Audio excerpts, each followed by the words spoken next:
Hello everyone, welcome to my final video for this class. Today I want to review what we studied in each unit and share my personal thoughts about these topics.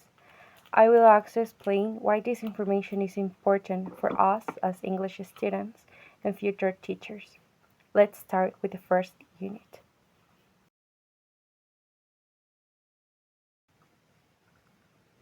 In Unit 1, we studied the definition of culture, the cultural iceberg theory, and US values.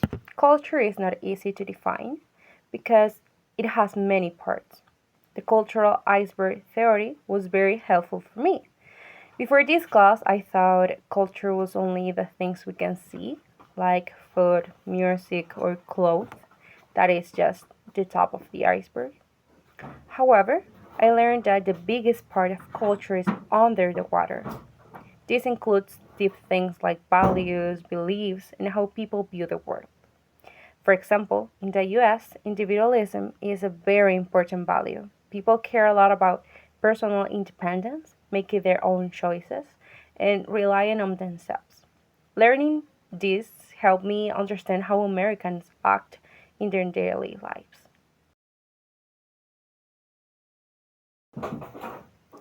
In Unit 2, we learn about US cultural symbols and US history. I realized that a cultural symbol is not just a statue, a flag, or a picture. A symbol carries history, values, and feelings.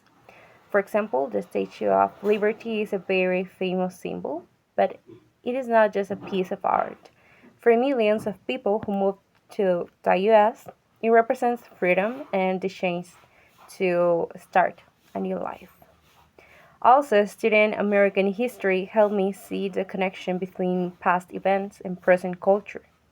History explains why certain rules exist, how people think, and how US society grew over time.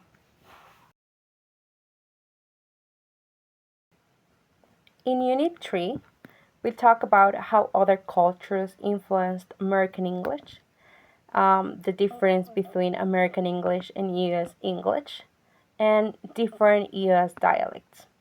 This was very interesting to me because I learned that English is constantly changing. English is not just one simple language. It has taken words from Spanish, French, native languages, and African languages throughout history.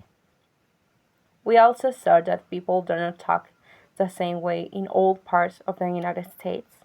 For example, a person in the South sounds different from a person in New York. They use different words and accents. This showed me that language is not rigid, but very rich and varied. In Unit 4, we look at US cultural institutions like government, family, and the school system. Institutions shape how people live together in a society.